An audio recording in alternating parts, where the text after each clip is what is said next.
medida que la era colonial se acercaba a su fin, la Unión Soviética pensaba que el mundo se volvería hacia el socialismo y predicaba ese mensaje en su propaganda. La situación preocupaba a los Estados Unidos.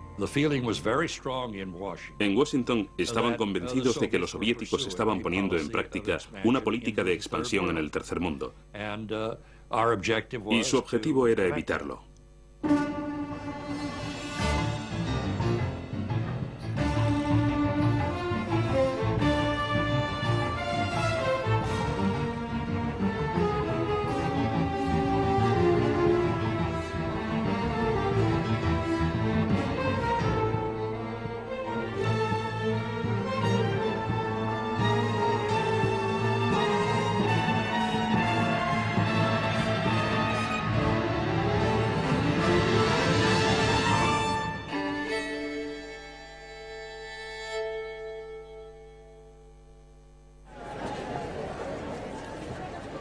Nikita Khrushchev y Gamal Abdel Nasser cambian el rostro de Egipto.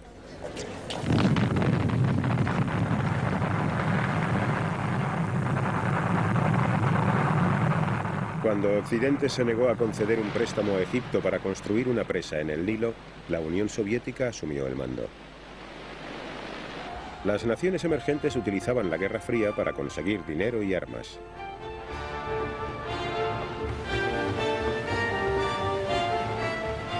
El mundo desarrollado podía proporcionarles lo que deseaban.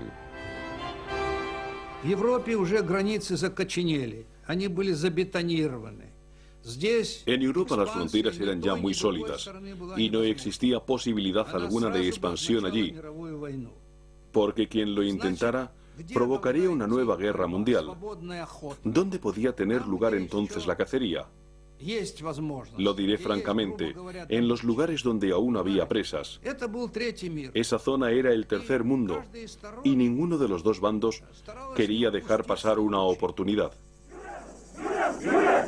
En el Cuerno de África, la Unión Soviética respaldaba a dos regímenes opuestos y rivales. Para Estados Unidos, esta era la prueba de la expansión soviética. En Angola estaban desembarcando miles de cubanos para combatir a las tropas respaldadas por los Estados Unidos.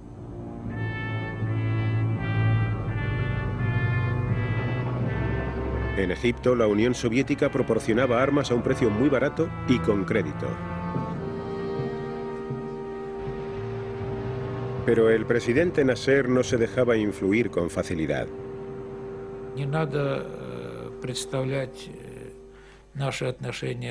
No se debe pensar que nuestra relación con Nasser era como una relación de siervo y señor.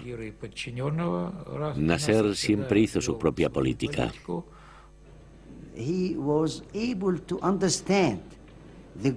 Nasser comprendía la estrategia global y era consciente de que en aquel momento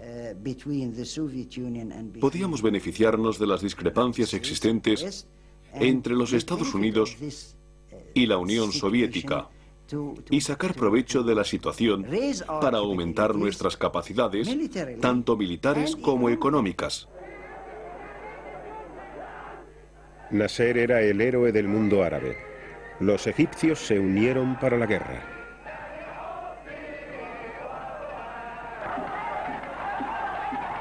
Nasser y los estados árabes querían destruir Israel. No era el caso de Moscú. En 1948, la Unión Soviética había prestado su apoyo a la creación del Estado de Israel en tierras árabes. En 1967, los 2,5 millones de judíos que vivían en Israel vieron cómo les rodeaban 90 millones de árabes hostiles. Israel se sentía inseguro. La amenaza egipcia cada vez era más intensa. Israel contaba con el respaldo político de los Estados Unidos, pero no con sus armas. ¿Conseguiría Israel el apoyo de los Estados Unidos en caso de un ataque sorpresa?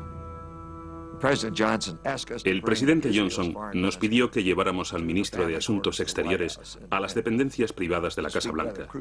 Y hablando en plata, lo que intentamos fue apabullarle. O en términos más educados, convencerle de evitar un ataque preventivo. Al principio pensamos que lo habíamos conseguido.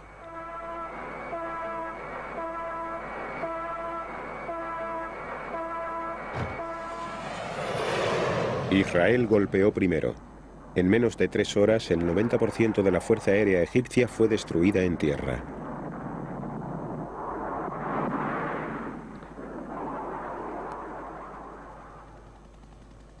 Los israelíes tomaron la zona este de Jerusalén. Los judíos pudieron rezar de nuevo en el Muro de las Lamentaciones. Los israelíes siguieron adelante y en solo 6 días derrotaron a los ejércitos de Egipto, Siria y Jordania. El mapa de Oriente Medio sufrió algunas modificaciones. Israel había triplicado su territorio. En la competición de la Guerra Fría entre Rusia y los Estados Unidos en Oriente Medio, Israel pasó a ser automáticamente un aliado de los occidentales y a partir de la Guerra de los 6 días un aliado en una posición estratégica muy ventajosa. Estados Unidos se convirtió en el principal proveedor de armas para Israel. En los territorios ocupados, 1 millón de árabes cayeron bajo dominio israelí. Fue un golpe devastador para la moral árabe. Los soviéticos evaluaron los costes.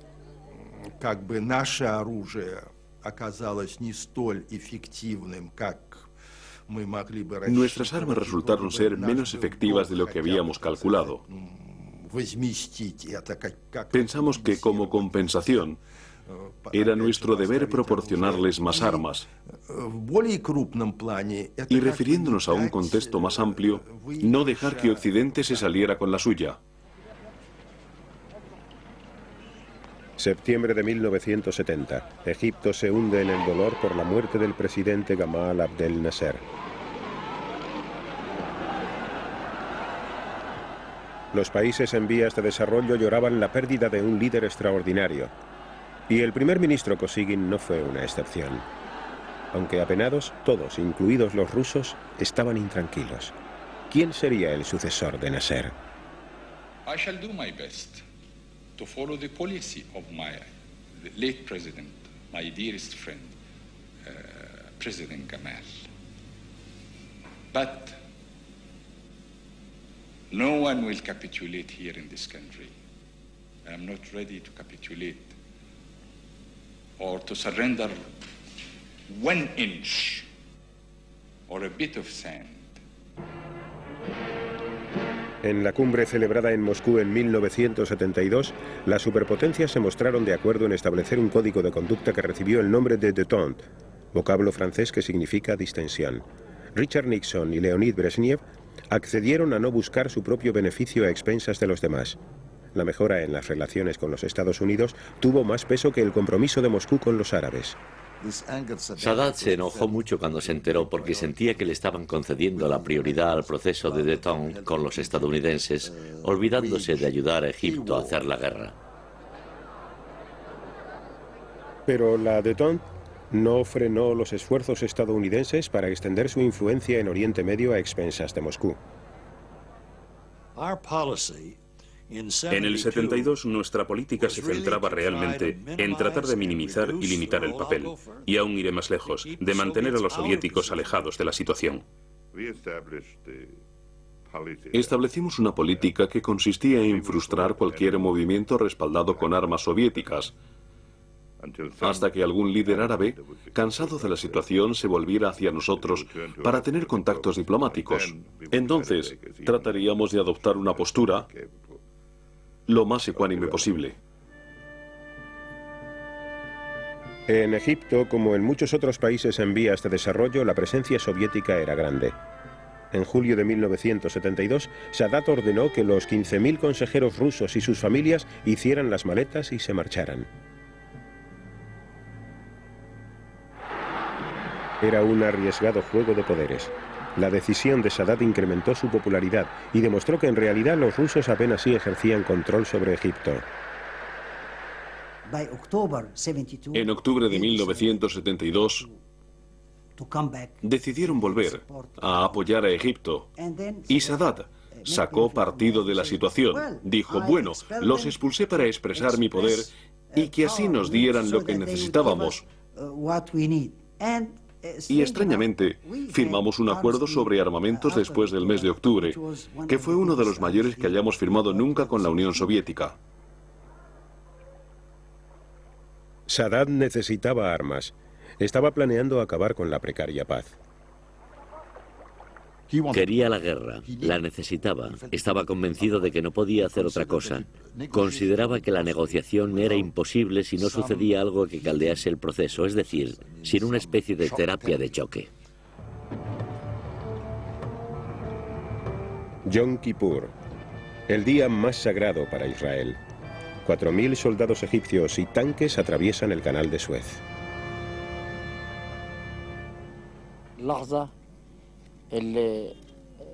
Llevaba 5 años esperando ese momento, el momento de cruzar el canal de Suez.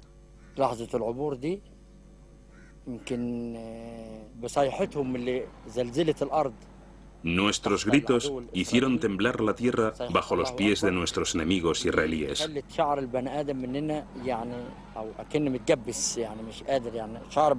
Al grito de Dios es grande, a todos se nos puso la carne de gallina.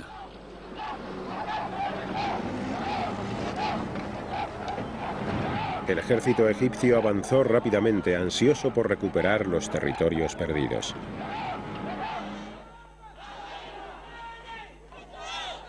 Los judíos estadounidenses exigieron ayuda inmediata para Israel. Washington se encontraba ante un gran dilema. Si decidía abastecer a su aliado Israel, corría el riesgo de sacrificar la buena voluntad de los países árabes. El Departamento de Estado respondió con evasivas. Existían problemas para decidir si podíamos contar con medios de transporte.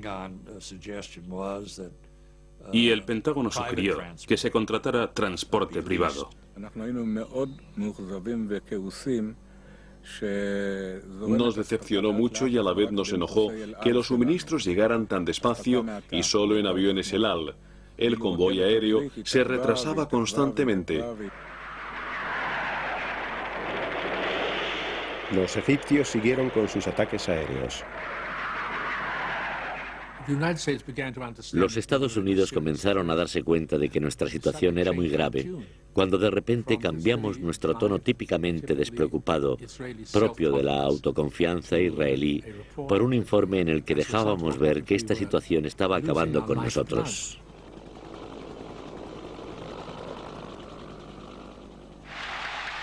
Sadat había triunfado. Había conseguido recuperar los territorios que Egipto perdió en la Guerra de los 6 días. Pero los rusos presentían que se avecinaba un desastre. Por ello instaron a Sadat a aceptar un alto el fuego. Un alto el fuego nos beneficiaría a todos y de lo contrario se vería obligado a retirarse. Pero Sadat no nos escuchó. En Washington, el presidente Nixon acabó con el aplazamiento de los envíos de armas. Cuando a Nixon le presentaron la posibilidad de enviar 2 o 3 aviones estadounidenses, dijo: enviemos muchos más, porque de todos modos nos van a criticar hagamos lo que hagamos. Da igual que enviemos 1, 2 o 40 aviones. Así que vamos a hacerlo de un modo efectivo.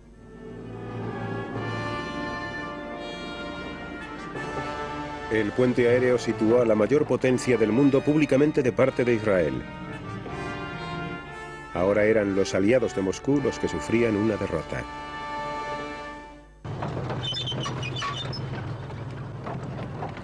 Los israelíes atravesaron el canal de Suez y entraron en Egipto.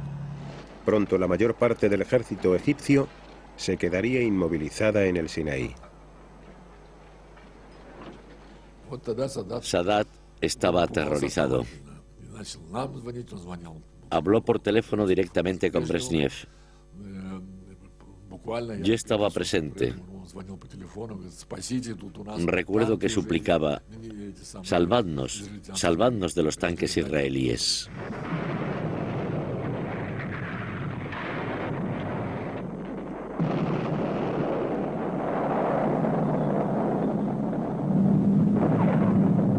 Los egipcios estaban aislados en el desierto, habían sido derrotados. Moscú pidió un alto el fuego.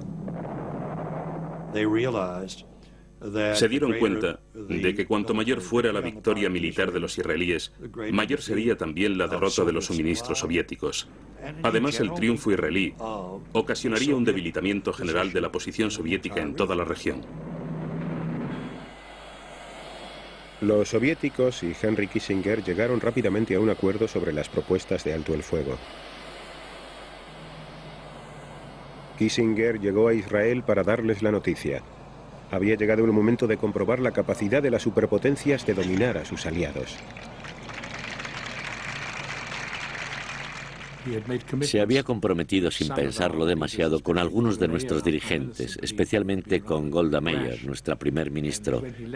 Y cuando aterrizó dijo: me van a castigar por esto. Israel aún no quería dar por terminada la guerra. Kissinger expuso la situación y prometió que seguiría prestando ayuda a Israel en caso de que se produjera un rebrote del conflicto.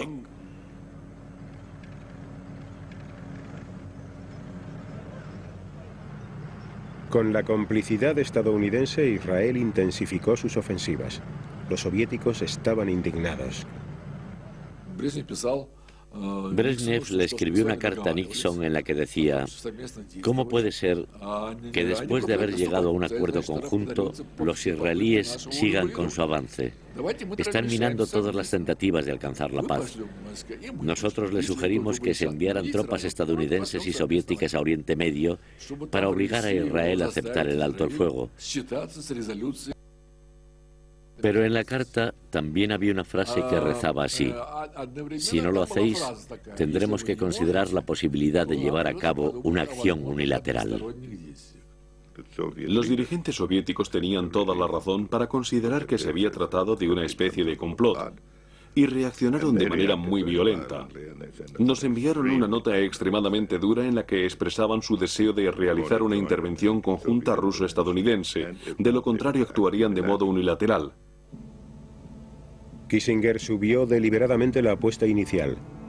Decidido a impedir cualquier intervención soviética en Oriente Medio, colocó las fuerzas nucleares en alerta máxima.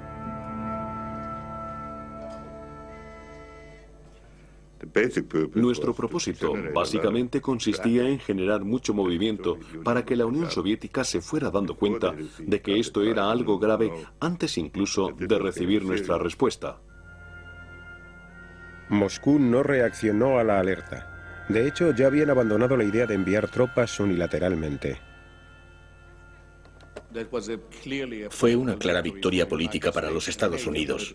Una victoria muy importante que tuvo repercusiones en la Guerra Fría, más allá de Oriente Medio.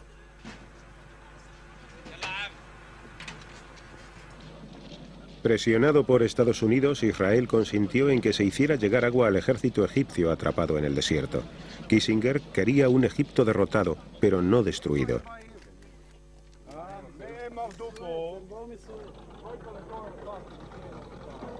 Con los israelíes a tan solo 100 kilómetros del Cairo, los egipcios se vieron obligados a negociar por primera vez cara a cara con Israel. Moscú no tomó parte en las conversaciones. Egipto comprendió que Estados Unidos tenía en su mano todos los triunfos para llegar a lo que posteriormente se conocería con el nombre de Acuerdos de Retirada, firmados entre Egipto e Israel. Henry Kissinger se convirtió en el hombre que viajaba en avión con más frecuencia en todo el mundo. Esta diplomacia aérea, que más tarde se conocería con el nombre de diplomacia Kissinger, le dio fácil acceso a Sadat. Las relaciones habían cambiado esencialmente, es decir, desde la guerra, Sadat creía que tenía que buscar el apoyo del bando mundial, en el que se encontraban los Estados Unidos. Los viajes de Kissinger no consiguieron la paz permanente. pero demostraron que Estados Unidos estaba ganando la Guerra Fría en los países de Oriente Medio. No obstante, esto tenía un precio.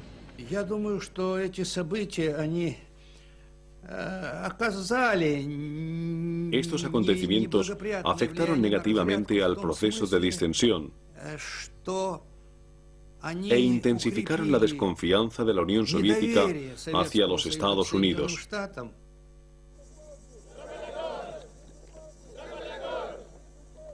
África, 1975.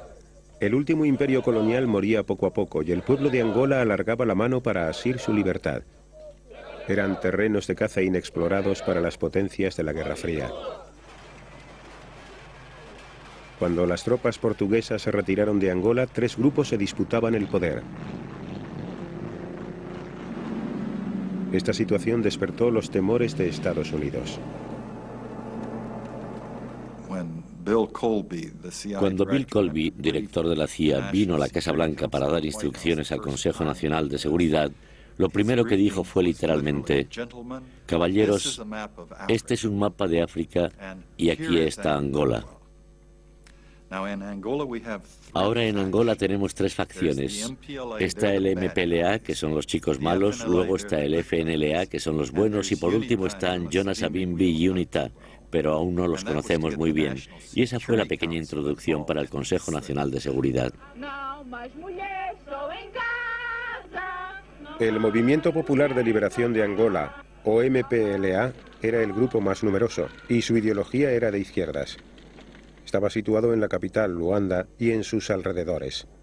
Agostinho Neto y Lucio Lara eran los líderes de este movimiento de gran diversidad étnica. En la década de los 60, Cuba les proporcionó formación militar y Moscú las armas necesarias. El Frente Popular de Liberación de Angola, FNLA, operaba mayoritariamente en la parte meridional del país. Su líder, Holden Roberto, era un estridente anticomunista estrechamente vinculado al vecino Zaire, que le suministraba armas estadounidenses bastante anticuadas.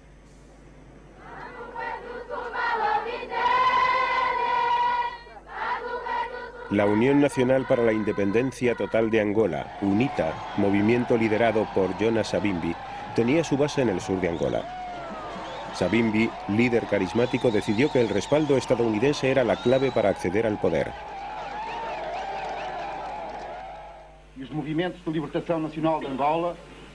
Los 3 grupos rivales se reunieron en Albor, Portugal. Allí llegaron a un acuerdo sobre la independencia y las elecciones. Los Estados Unidos se negaron rotundamente. Nosotros encontramos la solución. La CIA, sin la aprobación del Consejo Nacional de Seguridad, entregó $300.000 a Holden Roberto y le ordenó que enviara a su gente al norte de Angola. No nos preocupaba recibir ayuda estadounidense. Sabíamos que la Unión Soviética apoyaba al MPLA y no teníamos la posibilidad de contrarrestar eso.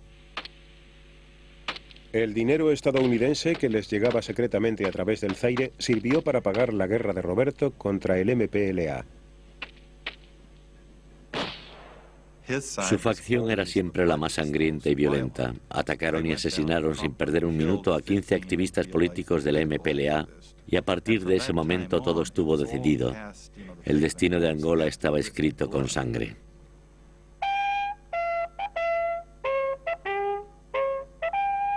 Los estadounidenses no estaban seguros de que las tropas de Roberto pudieran derrotar al MPLA. La Agencia Central de Inteligencia envió a John Stockwell a investigar. Roberto dijo que contaba con 30.000 hombres, pero yo tuve dificultades para contabilizar 30. Estaban mal armados, desorganizados y eran una especie de muchedumbre caótica. Él era un vaquero de ciudad. Había pasado toda su carrera dedicado al politiqueo en Kinshasa. No sabía nada de operaciones militares o logísticas, ni de organización. Entonces Stockwell se dirigió al sur para visitar el cuartel general de UNITA.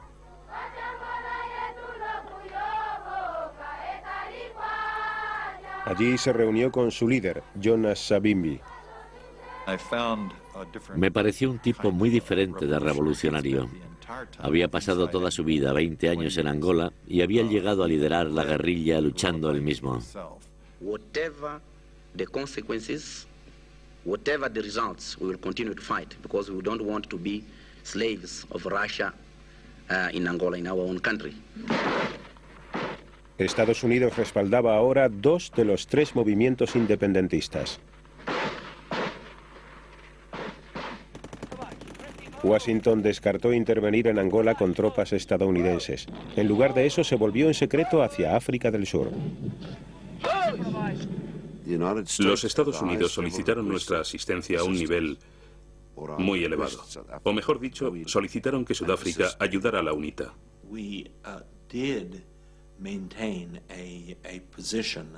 Conservamos una postura de desaprobación frente al apartheid. Pero por otro lado, el gobierno de Sudáfrica era extremadamente poderoso. Sudáfrica estaba aislada. Aunque se hizo en secreto, fue beneficioso para nuestro país cooperar con una gran potencia como los Estados Unidos, aunque fuera de manera clandestina. En el Departamento de Estado había muchas personas con potestad para tomar decisiones, cuya intención era esencialmente tener relaciones ambiguas y curiosas con Sudáfrica. Lo más importante era que la Unión Soviética llegara a entrar en el país y que utilizara esta situación de inestabilidad en África en su propio beneficio, para echar raíces allí y fomentar los conflictos. Tenía el miedo del MPLA. Nos llamaban comunistas. Los sudafricanos estaban aterrorizados. No experimentaban esa sensación ante el FNLA o la UNITA. Eran aliados. No les gustaba el MPLA porque este movimiento se había declarado contrario al apartheid.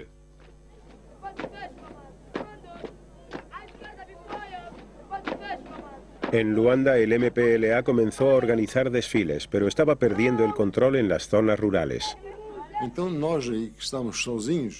Estábamos solos, mal equipados, mal entrenados y carecíamos de armas. Pedimos ayuda a los cubanos para poder resistir a esa agresión. Encantado de poder mostrar su liderazgo en el mundo desarrollado, Cuba envió 400 instructores militares a Luanda, pero sin consultar a Moscú.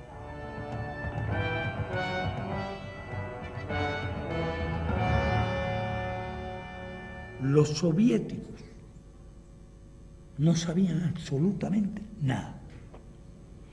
Cuando nosotros tomamos la decisión, porque teníamos muy viejas relaciones de muchos años con Neto y con el movimiento independentista en Angola, estábamos muy disgustados. Quiero decir que obviamente no teníamos ningún deseo de ver cómo Castro extendía su influencia por el continente africano. Para nuestro gobierno en Washington, Castro era un representante soviético. En lo referente al tema de Angola, pensamos que si la Unión Soviética podía intervenir en lugares que se encontraban a tanta distancia y que no tenían nada que ver con los problemas de seguridad tradicionales rusos, y si las Fuerzas Armadas cubanas podían entrar en focos problemáticos y tan lejanos, y si Occidente no encontraba un método para contrarrestar todo esto, entonces todo el sistema internacional se podría desestabilizar. ya era una cuestión de la globalización de nuestra lucha frente a la globalización de los Estados Unidos. No coincidíamos ahí con los puntos de vista soviéticos. Entonces, actuamos. Y no hubo ninguna cooperación, todo lo contrario, críticas. Pero al norte de Luanda, los soldados del FNLA, con Roberto Holden a la cabeza, se dirigían a la capital. Querían apoderarse de ella antes del día de la independencia de Angola. Tenían muchas esperanzas de triunfar. En realidad teníamos una fiesta de celebración en las oficinas centrales de la CIA en Washington. Al final del día esperábamos recibir la noticia de que habíamos entrado en Luanda. Conducidas por cubanos, las tropas del MPLA detuvieron el avance de Roberto.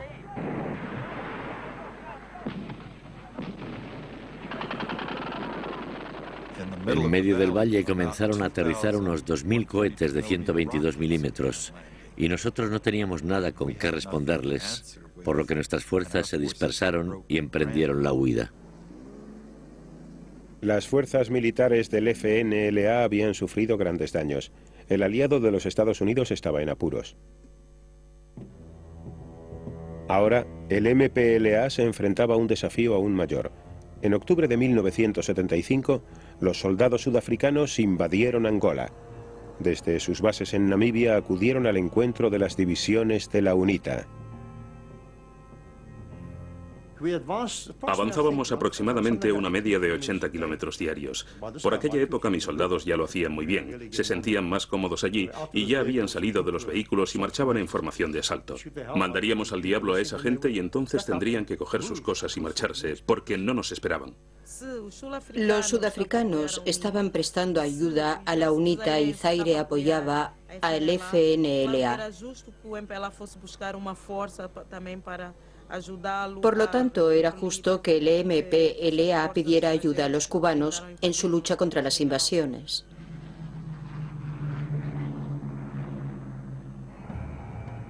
A los 2 días de proclamar la independencia, miles de soldados de combate cubanos comenzaron a llegar a Luanda.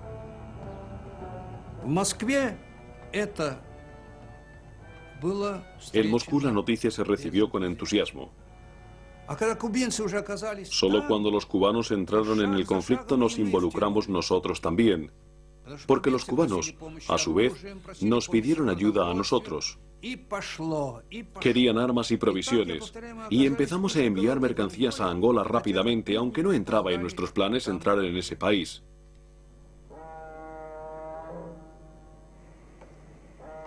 Moscú comenzó a enviar toneladas de armas, tanques y misiles directamente a Luanda.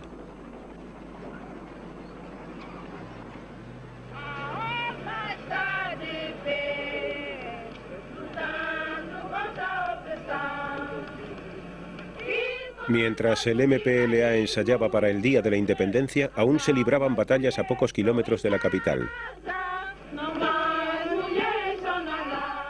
No obstante eso, a pesar de todo, para nosotros era muy importante proclamar nuestra independencia y eso fue lo que hicimos.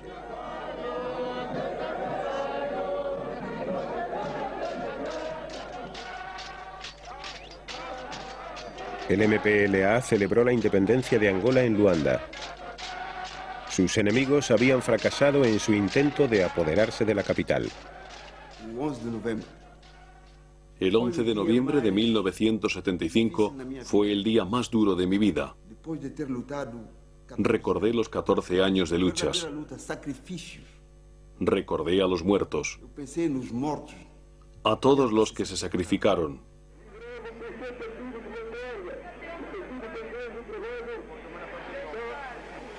Agostinho Neto da la bienvenida al embajador soviético.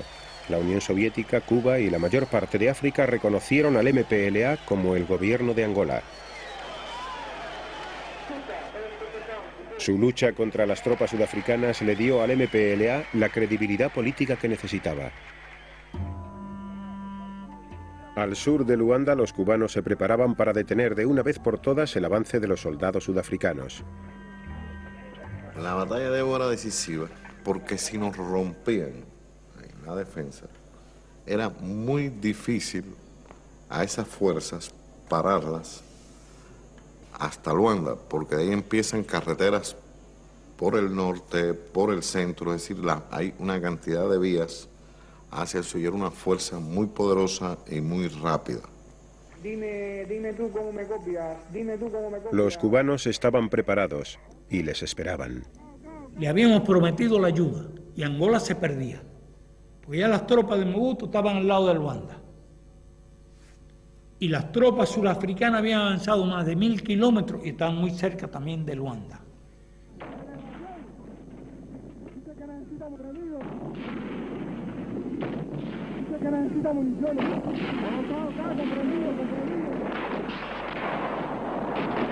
Los soldados cubanos y los del MPLA superaban en armas a los sudafricanos. El resultado de los disparos fue terrible. Solo veía la sangre que goteaba de esos camiones y no resultó muy agradable. Luego fui a investigar, y la primera vez que uno ve que sus propios soldados están... no resultó nada agradable. Lo dejaron todo allí, en el terreno, hombres, vehículos y armas. Fue una gran victoria sobre los sudafricanos. Las esperanzas sudafricanas y estadounidenses de lograr una rápida victoria sobre el MPLA se pulverizaron. Washington se estaba quedando sin salidas. Justo después de la guerra de Vietnam, ni el pueblo estadounidense, ni el Congreso, ni los medios de comunicación estaban dispuestos a aceptar que los Estados Unidos volviera a enviar sus fuerzas para controlar el futuro de un país que a ninguno de nosotros le importaba lo más mínimo. La administración recurrió a la CIA. En secreto siguieron enviando dinero a Roberto y a Savimbi para reclutar mercenarios de África, Estados Unidos y Europa.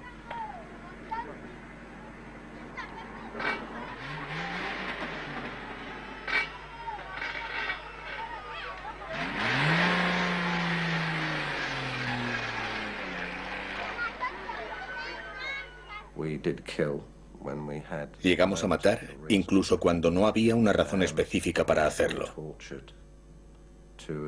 Torturábamos para conseguir información que posiblemente ellos no tenían, y no eran soldados enemigos capturados.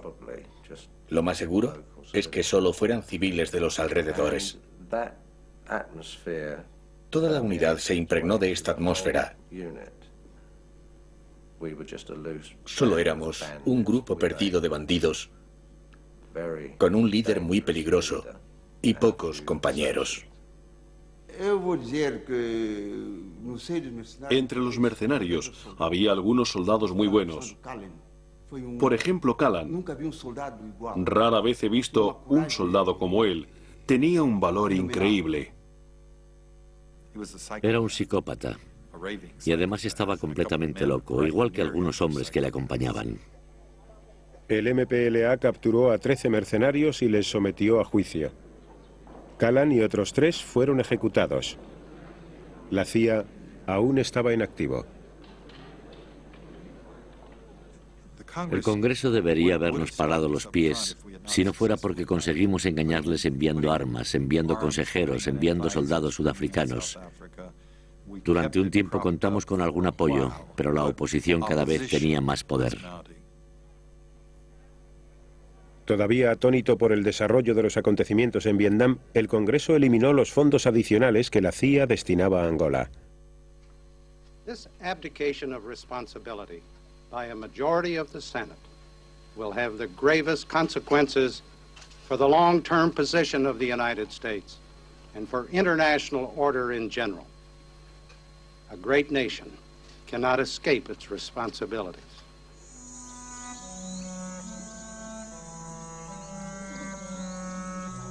En Angola, Estados Unidos ansiaba la victoria, pero en realidad los odios cada vez eran mayores.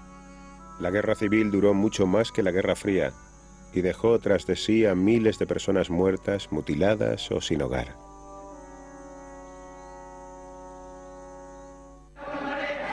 En 1977, las grandes potencias centraron su atención en el Cuerno de África.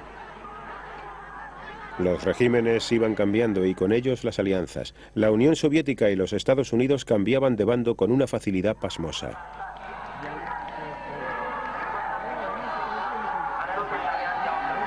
En Etiopía, el emperador había sido derrocado y reemplazado por marxistas. Moscú tenía un nuevo aliado, el coronel Mengistu Haile Mariam.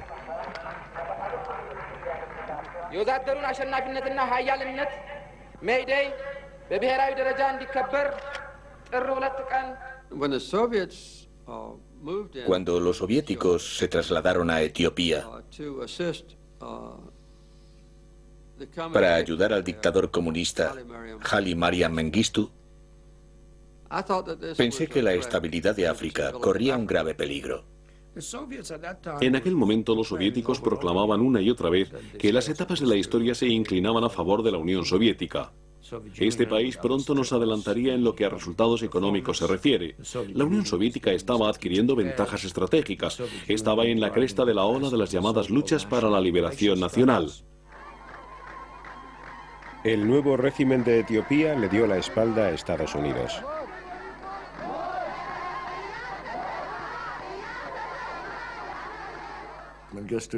En los meses que siguieron a su nombramiento, Mengistu expulsó de Etiopía a la mayor parte de los estadounidenses y puso fin al programa de ayuda estadounidense de un modo muy arrogante.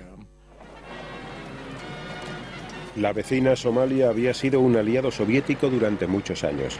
De hecho, su ejército estaba equipado con armas soviéticas. Pero ahora que Moscú también estaba vinculado a Etiopía, los somalíes se plantearon la posibilidad de volverse hacia Washington. Tenían muy pocas posibilidades de conseguir el apoyo total de los Estados Unidos. Pero sabían que si trataban de presentarse como antisoviéticos, tendrían más oportunidades. Los somalíes desoyeron los consejos de su aliado soviético y se prepararon para una guerra contra Etiopía. Pero el presidente Carter rechazó su petición de armas estadounidenses.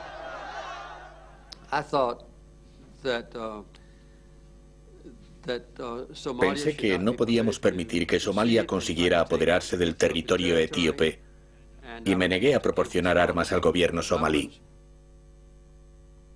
Sin embargo, en julio de 1977 los somalíes se apoderaron de varias franjas de terreno en el desierto de Ogaden. Los soviéticos trataron de detenerlos por la vía diplomática.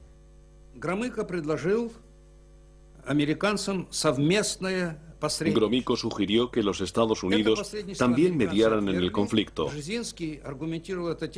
Pero Brzezinski se negó, aduciendo que esto hubiera legitimado la presencia soviética en el Cuerno de África. Brzezinski opinaba que la presencia estadounidense era legítima en cualquier lugar, pero la soviética no. Los manifestantes antisoviéticos en Somalia acogieron con entusiasmo la decisión de enviar a los consejeros rusos y a sus familias de vuelta a Moscú. Todo el apoyo soviético se concentró entonces en Etiopía.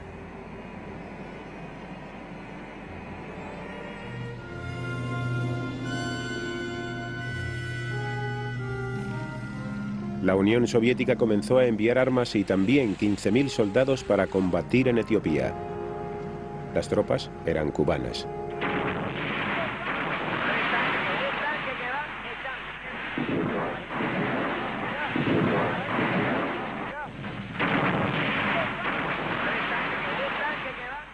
Es la única operación que hicimos de común acuerdo los soviéticos y nosotros. Ninguna operación en América Latina. Al contrario.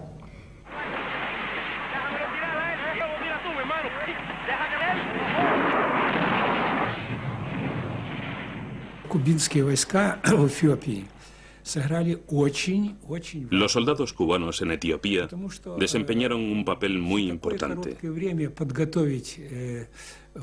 Los etíopes no podrían haber proporcionado la organización militar para acabar con las divisiones somalíes en un periodo de tiempo tan corto, incluso contando con nuestra ayuda. Con el apoyo de las tropas cubanas y soviéticas, los etíopes expulsaron a los somalíes de Ogaden. Pero Moscú no iba a dejar que los soldados entraran en Somalia. Entre nosotros, militares soviéticos, pensamos en ocupar Somalia. Pero el gobierno soviético estuvo muy acertado al no permitírnoslo, porque esto hubiera hecho mucho más difíciles nuestras relaciones con otros países como Estados Unidos o Gran Bretaña. Mengistu Haile Mariam disfrutaba de su gloria. Cubanos y soviéticos habían salvado su régimen.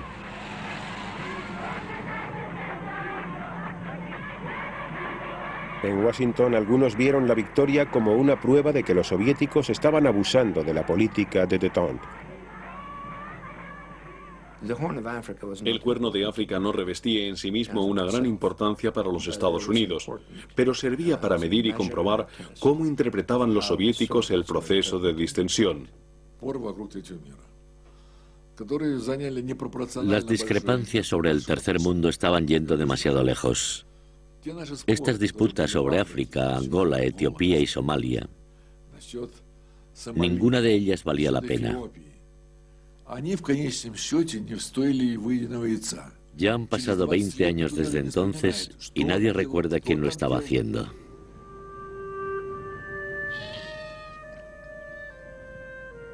En su lucha por obtener triunfos en la Guerra Fría, las superpotencias iniciaron una carrera de armamentos en los países en vías de desarrollo. Sus solemnes promesas de limitar las armas se las llevó el viento.